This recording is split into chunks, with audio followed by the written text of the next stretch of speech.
Olá, pessoal! Olha, vocês estavam sentindo falta do Papeando com Pamplona? Estamos de volta! Estamos de volta com o mesmo formato, mas na concepção de uma produção independente. E quero agradecer a todos e todas que construíram essa história e que agora ganham um novo capítulo. Eu tô me sentindo, sabe, na Netflix. Sabe? Por quê? Porque lá tem uns episódios, algumas séries que foram canceladas e a gente teve que interromper o Papeando por causa da pandemia e agora estamos de volta. Eu estou muito feliz com a retomada do Papeando e muito feliz com o entrevistado de hoje.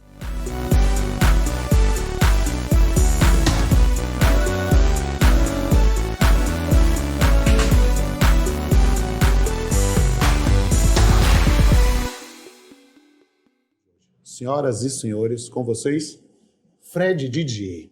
Fred Didier Júnior, o bacana, a figura, este cara brabo, este cara assim sério, sisudo, este cara que é o primeiro da minha geração a se tornar professor titular numa universidade pública, é o primeiro da minha geração a ser consagrado na Academia de Letras da Bahia.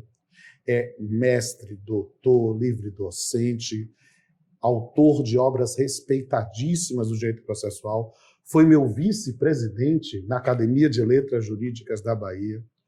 Ele é mais do que isso, ele foi meu calouro e é meu amigo há tanto tempo que eu posso dizer que poucas pessoas me conhecem tão bem quanto Fred Didier. Quero apresentar a vocês esse meu parceiro, esse meu amigo, esse meu irmão, esse meu confidente.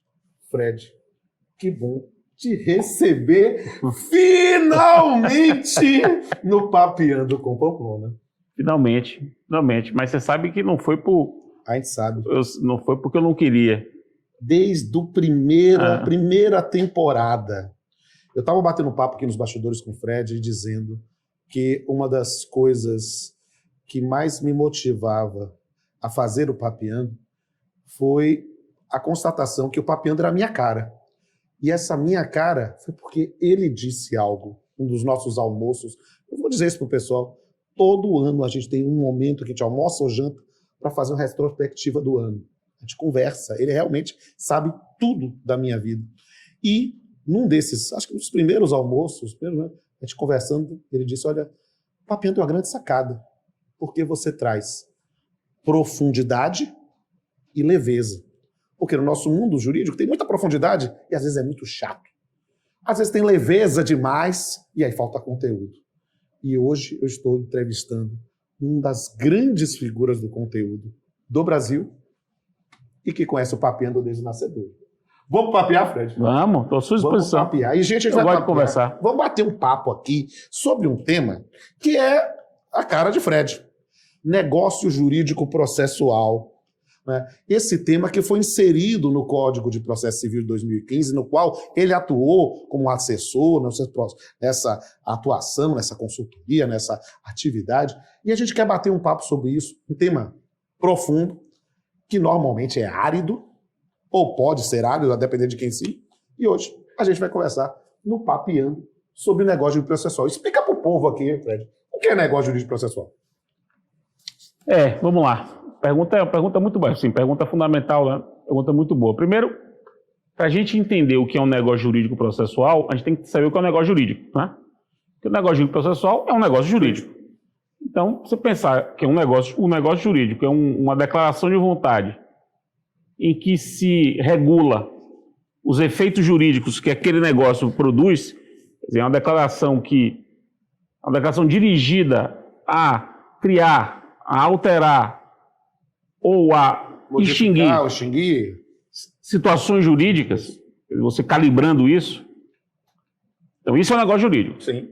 Agora, a escada pontiana, né? Toda aquela calculação de existência, validade. Eu e nosso irmão, Pablo Stolze, que a gente escreve sobre isso, a gente ensina isso, fala isso o tempo todo. E aí? Pois bem, o que é que torna um negócio jurídico processual? Aí vem a segunda parte do conceito. O negócio jurídico, para ser processual, ele tem que dizer respeito a um processo. Aí, pô, isso é uma tautologia. E o que é dizer respeito a um processo? Perceba, um processo, ele é uma realidade que deve ser vista sob duas perspectivas. Na primeira perspectiva, o processo é um conjunto de atos. Petição inicial, citação, contestação, audiência. Então, são atos em sequência. Isso é uma primeira perspectiva. Numa segunda perspectiva, o processo é um conjunto de situações jurídicas que decorrem desses atos. Então, o dever de julgar, o direito de recorrer, o ônus de impugnar. Perceba, direito, o ônus, dever, são situações jurídicas. Essas situações jurídicas, elas decorrem desses atos. Quando você junta um conjunto de atos e um conjunto de situações jurídicas que decorrem desses atos, esse bolo, esse novelo, se chama processo. Pois bem, o negócio jurídico ele é processual quando ele disser respeito aos atos do processo ou às situações jurídicas processuais. Todo negócio que tem por objeto interferir na forma, na ordem ou da própria existência de atos processuais, ou que vise criar, alterar ou extinguir situações jurídicas processuais, é um negócio processual. E para deixar esse conceito mais próximo, né? Perceba, pense num jogo. Uma coisa é você fazer um negócio para decidir quem vai ganhar. Perceba, é um negócio para dizer qual é o resultado da partida. Uma outra coisa é você fazer um negócio para dizer como se jogará. Então, uma deliberação sobre como o jogo vai se dar não é uma deliberação sobre quem vai ganhar. Uma deliberação sobre qual será o resultado da disputa é uma deliberação de fundo. Por que isso é importante? Porque o processo, no fim das contas, é um jogo. Numa metáfora clássica de Calamandrei, né? O processo é um jogo. Tem regras que as pessoas vão ter que observar para ver, no final das contas, quem vai ganhar. Todo mundo está acostumado com os acordos quanto ao resultado, que é o que se faz todo dia. Você, como juiz de trabalho, já deve ter homologado para mais de milhares de acordos, seguramente. Perceba que esses acordos, esses negócios, porque são negócios também, são negócios quanto ao litígio. Portanto, são negócios que definem o resultado do caso. O que é que o autor vai ganhar, o que é que o autor vai deixar de ganhar. São os negócios de mérito, os negócios materiais, os negócios que definem o resultado. Os negócios processuais não definem o resultado. Os negócios processuais definem como se joga. Como se joga. E aí é que vem a grande utilidade dos negócios processuais. Os litigantes, e aqui eu vou mudar um pouco a referência de esporte para moda. Certo. Isso é uma coisa plural. Pense na moda. A moda, está simplificando, porque moda é cultura, e é importante que se pense em moda, a moda simplificando tem a moda prêt-à-porter, sim, aquela que você vai numa loja, gosta, vai e compra. Exato. Ela está pronta para você levar. Uhum. Existe a moda sob medida. Sob medida. Sim. A moda tailor-made. Perceba como são coisas diferentes. Eu sou uma pessoa disforme, evidentemente. Muito difícil para mim comprar uma camisa de gravata. Muito difícil. Porque não há camisa prêt-à-porter que sirva a esse corpo, que é um corpo fora, completamente fora. Ninguém vai pensar em fazer uma camisa para mim, se for para massificar. Muito difícil. Eu tenho de produzir uma camisa para mim. E qual é a vantagem disso? A vantagem é que a camisa fica muito mais adequada. Adequada àquela pessoa concreta. Uma expressão baiana é uma customização. Customização do carnaval. Mas tem uma coisa que é melhor, que é o seguinte: você vai lembrar que as marcas de roupa de esporte costumavam, há alguns anos atrás, colocar uma observação nas etiquetas: one size fits all. Você se lembra disso? One size fits all. Que mano? É enorme. Olha o meu tamanho. One size fits all, quer dizer, o único tamanho serve para todo mundo. É uma enorme falácia. Perceba como agora mudou. Uhum. Agora é one size fits most. Uhum. Porra, aí já é um ato de humildade, né? Um ato de humildade. Diminuir a arrogância. E por que isso? Diminuir a arrogância. E por que isso é importante? Porque pensa o seguinte, ó. Qual é a tradição? A tradição é o legislador cria um processo, portanto, cria uma roupa, que deve servir para qualquer litígio. Sim. Esse que era o problema. Então, qualquer que fosse o problema, podia ser um problema de família, problema ambiental, problema trabalhista, problema de locação. Os problemas, eles eram encaixados numa mesma roupa. Problema envolvendo 2 pessoas, 3 pessoas, 4 pessoas, 5 pessoas. Problemas que dependem de prova pericial, problemas que dependem de prova documental, eram tudo numa mesma roupa, one size fits all. Evidentemente, isso não funcionaria. Então começaram a se criar os procedimentos especiais, que era uma tentativa de você fazer roupas diferentes para alguns litígios. Mas mesmo assim, a complexidade da vida é muito grande. Então, vem um legislador e diz assim, sabe do que mais? Os litigantes podem definir a roupa. Os litigantes podem customizar. Os litigantes definem qual é o melhor procedimento para o caso deles. E aí o negócio processual entra aí. E eu quero entender, porque... Não sei se eu fui claro, mas... Não, sempre. Mas a lógico aqui é compreender como é que surgiu essa ideia, quais são as origens do Instituto, seja no direito estrangeiro, de onde surgiu essa ideia, e se quiser eu já fundo com uma outra, e como é que foi a ideia de inserir isso no CPC de 2015? Veja bem, vou falar de 2 coisas aí. Primeiro, a gente tem que aprender que negócio processual, me permita fazer uma observação sobre a introdução, quando você me introduz...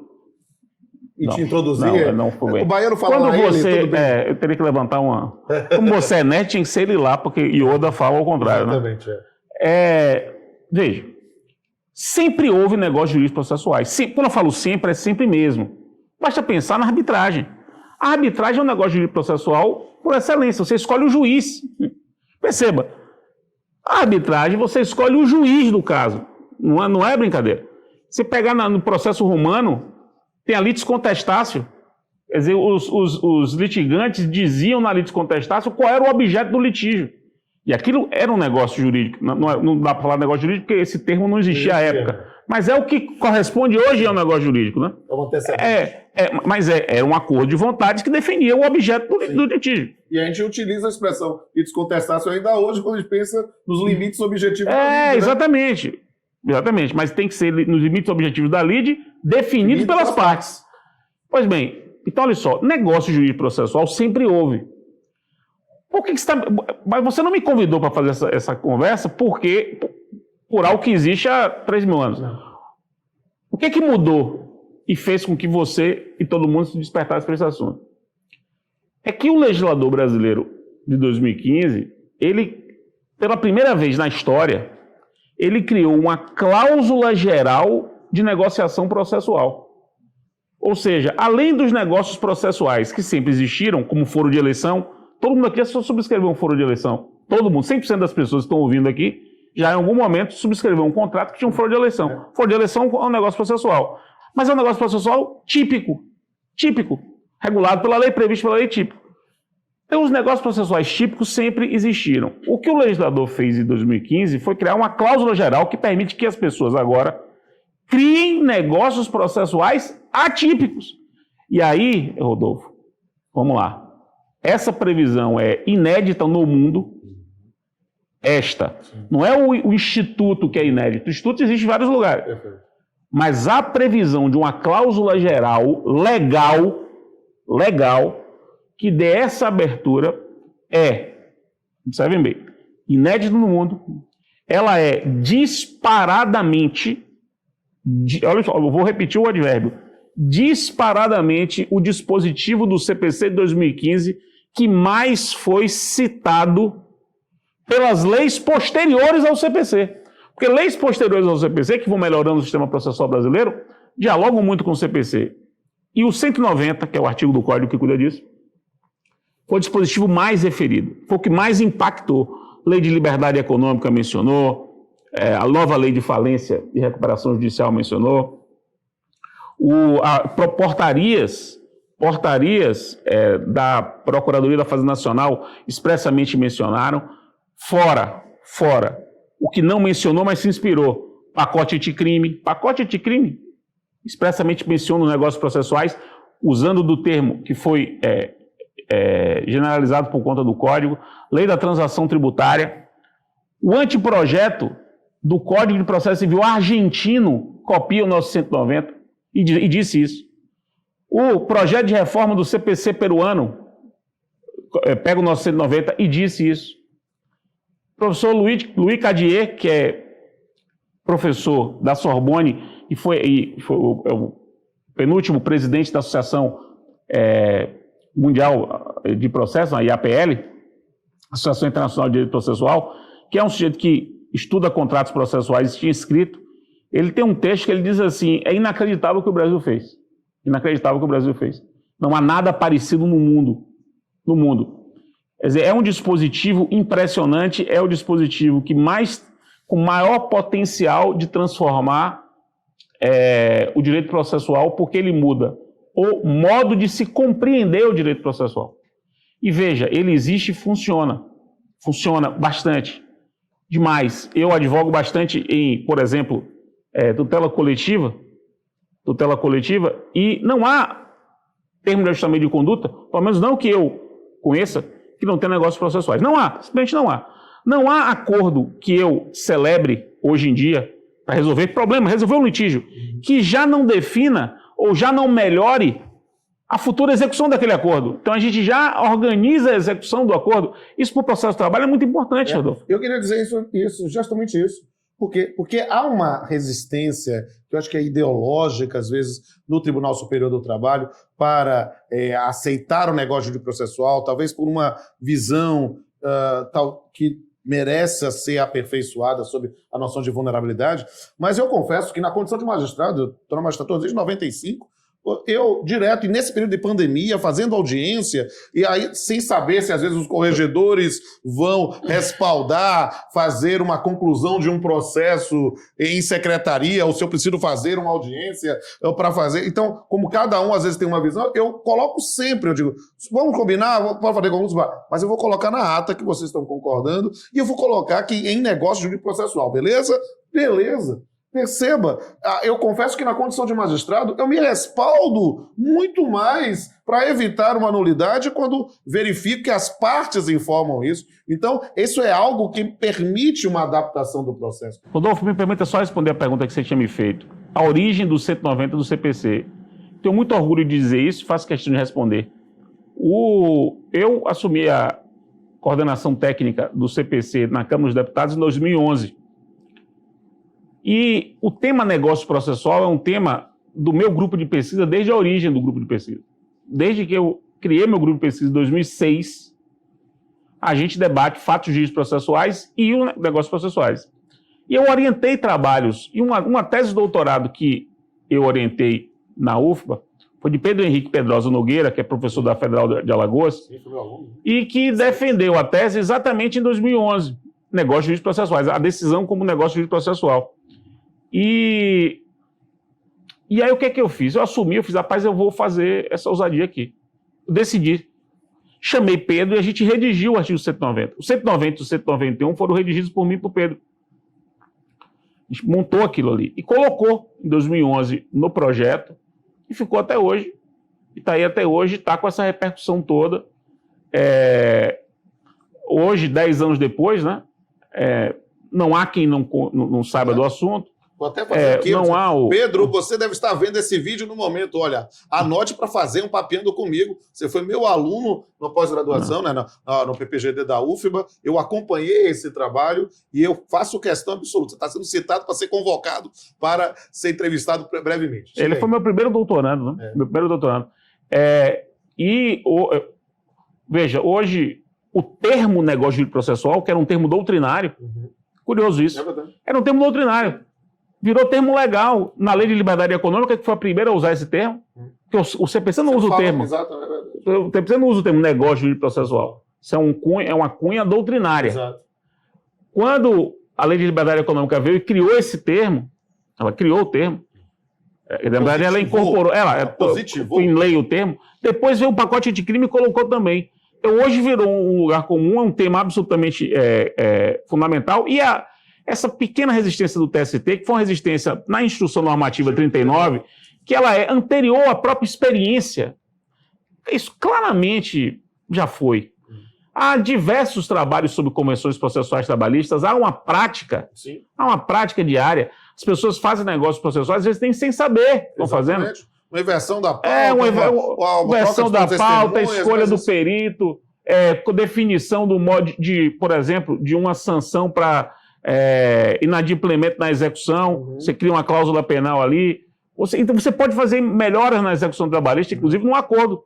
E os juízes podem, inclusive, ficar atentos para isso e propor, eventualmente, determinados ajustes. Mas, querido, eu queria, na verdade, essa seu testemunho, ou esse relato da sua experiência na elaboração do CPC 2015, é uma das coisas mais importantes que eu acho, né, dentro deste episódio do Papeando, para trazer essa expertise, trazer essa experiência. Mas, na verdade, eu queria agora, como pai da matéria, o pai da criança, né? Quem pariu, Matheus, que há multiparentalidade aí, mas eu não vou negar a sua parcela. A minha parcela de Eu queria, olhando para o seu filho, o negócio jurídico processual, eu queria saber quais são as maiores dificuldades para a aceitação e a disseminação deste Instituto. Veja, vamos lá. Dificuldade na prática, eu tive zero. Zero. E olhe que eu faço, assim, a minha prática disso é muito grande. Zero. Dificuldade no diálogo, tem alguma, mas é cognitiva. Sim. É questão cognitiva. Eu fui, recentemente, inclusive, fui para um congresso em que a pessoa disse assim, negócio processual, negócio que não está pegando muito, você não vê muita decisão sobre o assunto. Uma pessoa que faz um comentário desse, ela não sabe nem o que está falando, porque, veja, você não vai ver, porque... não interessa para os terceiros, não interessa para as partes. Isso é uma coisa das partes e o negócio pessoal é feito para funcionar. Quer dizer, se você faz o negócio para inverter a pauta, acabou. A pessoa confunde o que existe no mundo com o que existe no informativo do STJ. Isso é de uma ignorância do fenômeno jurídico muito grande. Você ignora o fenômeno jurídico. Tem alguns fenômenos aí que são muito comuns na área do direito. É o que eu chamo de nostalgia da doutrina superada, saudade da legislação revogada. O indivíduo não está acostumado com o instituto, porque ele ainda não se aprofundou, ele começa a achar que todo mundo é igual a ele. E aí começa a dizer, isso não pega. Não pega porque você não utilizou a cara pálida, mas ela é utilizada o tempo todo. Sabe o que falta para as pessoas? Mas isso é para as pessoas de um modo geral, não é só para a pessoa do direito. Olhos de ver. Olhos de ver. Você precisa ter olhos de ver. As coisas acontecem e você, que não tem olhos de ver, não vê as coisas acontecendo e você pensa que o mundo é o que você vê do mundo. Espero que essas e o mundo encontrem muito mais plural do que você vê. A espada de Lion dos Thundercats e consigam ter porque existe um elemento de reacionarismo nisso. Existe.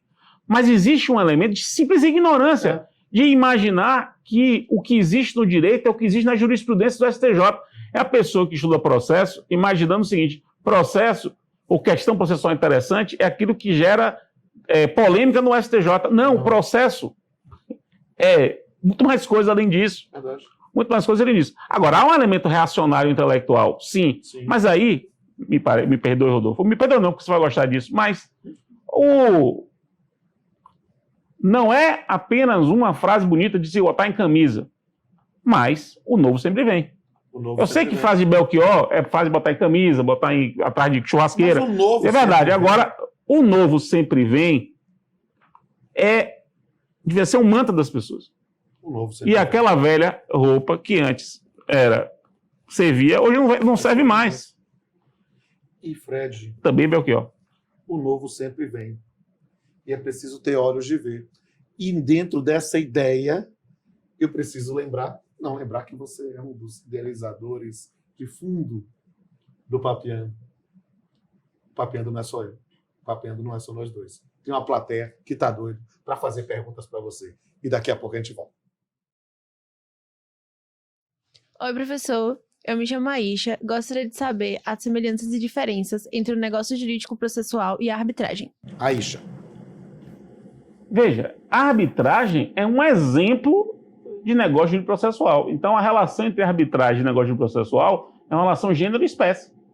E aí, Isha, uma pergunta muito interessante essa que você fez, e um amigo nosso, Rodrigo Mazei, fica brincando às vezes, dizendo, olha, talvez o negócio processual seja a arbitragem de pobre, porque a arbitragem é o pessoal mais chique, que bota frente de árbitro, e o negócio processual lá para o juiz, para a Pamplona, lá resolver, mas na verdade é simplesmente a compreensão do exercício da autonomia da vontade para a seara processual.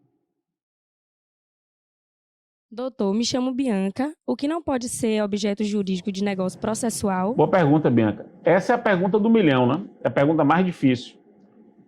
Porque, como toda cláusula geral, isso vale para qualquer cláusula geral, definir os limites da sua concretização é a tarefa a ser cumprida, mas é uma tarefa permanente.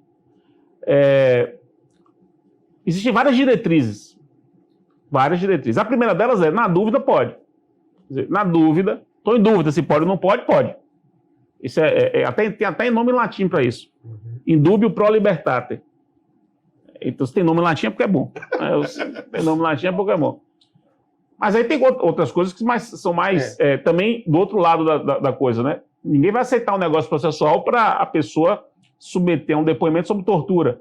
Isso é uma coisa evidente. Então, é um outro exemplo extremado para mostrar que é fácil você perceber quando não pode. O não pode se revela muito facilmente. Agora, há zonas cinzentas. Pegar essa pergunta de Bianca, que foi muito boa, né? Porque parece-nos que a gente tem que perceber que os limites do exercício da autonomia da vontade não estão relacionados a quem vai exercitar. Eu sou juiz. Eu tenho que participar do negócio jurídico processual para pensar, por exemplo, na extensão de um prazo para mim, porque essa é uma questão interessante. O meu prazo para julgar está estabelecido em lei, e dentro dessas circunstâncias podem as partes estabelecer, ou um prazo para recurso contra a minha decisão, em que o tribunal não faz parte desse negócio jurídico processual, ele recebe. Você acha que pode? Eu quero saber, eu estou aprendendo. Não, vamos lá. Então vamos por partes aí. Sem trocadilho, né? Só para arrematar. A dificuldade comum que quase sempre ocorre fica nas questões na zona cinzenta. Um exemplo de zona cinzenta. Pode acordo para tornar o processo sigiloso? Veja, isso é uma zona cinzenta. Por quê? Porque, a princípio, isso não parece ser ilícito.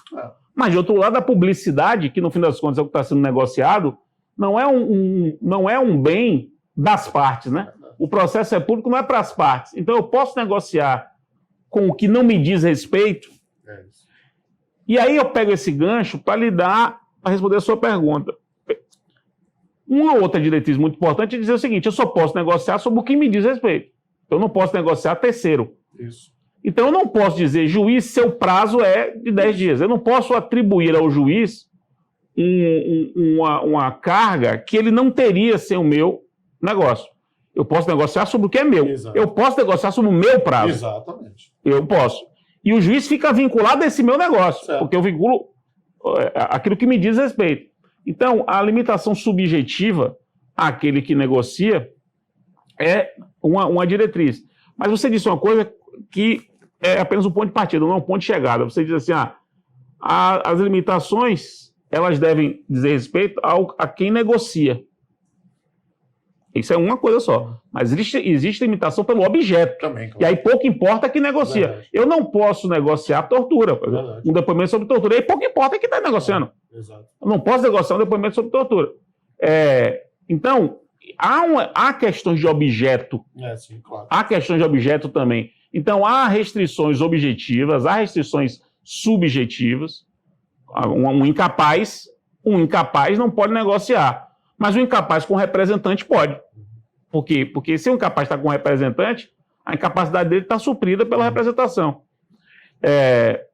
Agora, um trabalhador ou o sindicato, num caso trabalhista, o trabalhador é incapaz de negociar.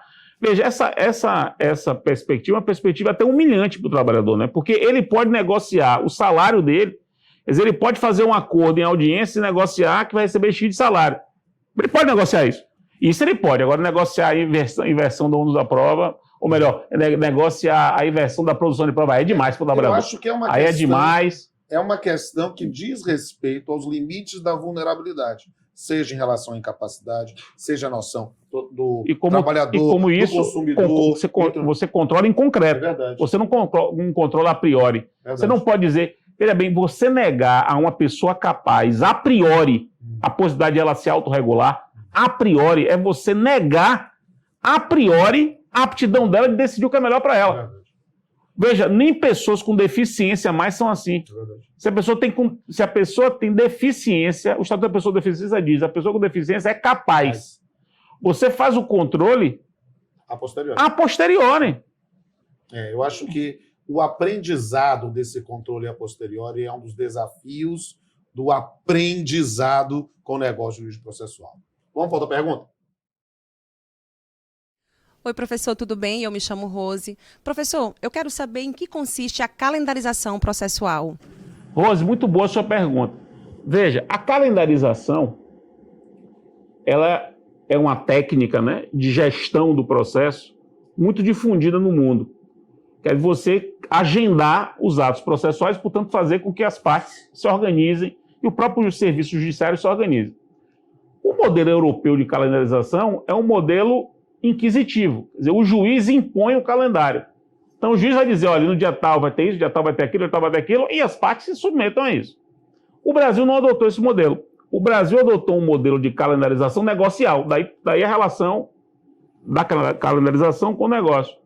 O calendário previsto no artigo 191 do CPC, como técnica geral de gestão do processo, é um calendário negociado entre o juiz e os órgãos julgadores, e as partes, que vão agendar os atos processuais. E, evidentemente, você pode agendar a instrução, você pode calendarizar a perícia, você pode calendarizar sustentações orais. Prazo para razões finais. O que aconteceu no julgamento do mensalão é um exemplo claro, né? Porque havia 40 sustentações orais, 41 sustentações orais com o Ministério Público. Imagine, 41 sustentações orais. Imagine que todos os advogados tivessem que ir a todos os dias, porque eles não sabiam o dia que seriam chamados para poder sustentar. O julgamento é em Brasília. Durou 3 meses. Imagina a loucura que é isso. Então, o que é que o Supremo fez? Ele calendarizou. Na terça-feira, dia tal, vamos sustentar esse. Isso é você organizar. Então, isso é calendarizar e no nosso sistema... no final das contas, é organizar. Com agendamento. Com agendamento. E qual é a vantagem disso? Uma vez agendado, não há intimação. Não há intimação da prática dos atos, para a prática dos atos. As pessoas já foram intimadas ao subscreverem o calendário. Então, você poupa, inclusive, atos cartorários, né, com isso. Olá, doutor. Eu gostaria de saber se existe alguma relação entre o negócio jurídico processual e o princípio da colaboração. Vamos lá. Boa pergunta, Marta. Eu entendo que o princípio da cooperação, que é um princípio que estrutura o processo brasileiro, ele tem 4 pilares. O modelo cooperativo é um modelo de processo que se pauta, 1, na boa-fé objetiva processual, 2, na primazia da decisão de mérito, é um processo organizado para que o mérito seja decidido, 3, no contraditório que veda a decisão surpresa, e 4, no autorregulamento da vontade. Ou seja, na possibilidade de as partes conduzirem o processo de acordo com a sua vontade e, evidentemente, nos limites em que a sua vontade pode ser exercida. Claro, a vontade não é absoluta. Então, a relação a ampla possibilidade de negociação processual previsto no nosso sistema é um pilar do modelo cooperativo do direito brasileiro. Perfeito. Eu acho que essa ideia é sensacional. E eu preciso arrematar, Fred. E eu preciso pensar no princípio da colaboração. Por quê? Porque eu estou realizando um sonho de te entrevistar no Papeando. Desde 2013, a gente sempre diz, um dia a gente vai conseguir, um dia vai conseguir, um dia vai conseguir. Precisou o programa acabar e voltar, renascer das cinzas tal qual o Fênix, para que eu pudesse ter essa oportunidade. Estou muito feliz, estou emocionado. Rapaz, morre, nasce trigo, vive e morre pão, né? diria Adrão, diria Gil. E eu digo mais, meus amigos, né? Eu estou muito feliz e eu vou realizar o sonho de encerrar o Papeando finalmente. Cadê sua caneca? Não sei. Não está com essa caneca? Gente, traz uma caneca. Vai assim mesmo ao vivo. Vai ao Rapaz, vivo como mesmo. símbolo da pandemia aqui, ó. O símbolo da pandemia. Então, aqui, ó. Vou aqui, ó. É aqui, ó. Chegou uma caneca aqui. Ou não quer o símbolo da pandemia primeiro? Pode fazer o símbolo da pandemia. Super Gêmeos ativar? Nunca entendi como é que Zan se transformava num asa delta de gelo. É uma coisa que eu não consigo entender. Na verdade, é porque era temático. Um tinha que eu não ser consigo bicho, entender isso. outro tinha Asa que ser delta de gelo, tinha que ser água. Eu sei, mas uma asa delta de gelo. Mas porque era a forma. Isso não faz sentido. Não faz sentido.